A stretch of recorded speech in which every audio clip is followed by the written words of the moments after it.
Hello. Hello. भैया नमस्कार। नमस्कार नमस्कार, का हाल बा? क्या नाम पड़ी राहुल? हम प्रमोद प्रेमी के भाई बोलतनी। अच्छा भैया। भैया के साथ ही रहे। बोलिए। भैया के साथ ही रहे नी। बोली भैया। बताई रहुआ सबे महाराज, एगो गाना खातिर भैया का नाम मिट्टी में मिलावत तनी नुरुआ सबे, ई ठीक करत तनी? क्या भइल बा? अरे महाराज, तमाम लोग फेसबुक पर पोस्ट करता, काहे ने कौन एगो यूट्यूब पर वीडियो डालले बानी, काहे ने के डालले बा देश दुनिया न्यूज टाइप के कोनी ऐसे कोनो नाम बा चैनलवा के। वैसे न्यूज़ पर कोनो वीडियो डाल बा जोना में सुगन बोलने बारे, तो ऊपर लिखल प्रमोद प्रेमी साला चोर है।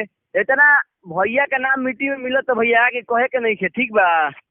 अच्छा बताइए महाराज, ये भैया अपना बल पर, अपना मेहनत से भैया मार्केट में नाम बा भैया के, रउआ एगो गाना खातिर भैया का चोर बनवा दिए नी। तमाम लोग वीडियो का के वायरल होता यूट्यूब पर, काने के कर देश दुनिया न्यूज चैनल खुलल बा एगो, काने का भइल बा। चली जन हो गल तो क्या करम, गलती हो गल तब ओकरा के थोड़े ना वापस हो सकता है। ए महाराज, तो रउआ के पहले ही बता देवे के चाहिए कि हम सुगन के देले बनी गाना। दिमाग ना हराउर, पागल हो गई रउआ। प्रमोद प्रेमी से कह देवे, हमारा डर नहीं खेल लागत। ठीक बा? ठीक बा, तो क्या करम, गलती हो गल बा तब फिर क्या कर सकत नहीं बताई। ठीक बा, हम देखा तानी डी न्यूज से उतरवाओ तनी केकर ना पता करत तानी। अरे महाराज, भैया के एकदम नाम मिट्टी में मिलता।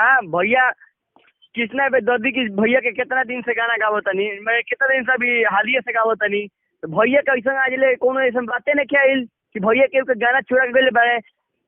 बताई रो कितना माने अपना आप के बनतनी, और वो एगो गाना 4 गो चैनल से रिलीज करवा देनी हो, लिख के दे देनी है। तो ना 4 गो से कहाँ रिलीज बा महाराज? 4 गो से चैनल रिलीज बा एक ही गाना महाराज। अच्छा सुगना फोन कर रहे बड़ा कि भैया हम मेहनत मजदूरी करके ट्रैक बनवावे नी, पैसा कमा के रुआ हमारे गाना गा दिले बानी। तो हम डायरेक्ट बोल देनी कि भाई हमारा में गलती नहीं के, तू कमलेश के बोलो, कमलेश में गलती बा। भैया मानी ये कुल बतिया तो भैया कहले कि लो ई देखा केकर फोन आइल। भैया कमे तनी बतिया, तबियत तनी खराब बा हुआ के, तनी बीपी तनी रतिया से बीपी हाई हो गिल बा भैया के, तनी कुल खबरवा सुन के जानी कि ना।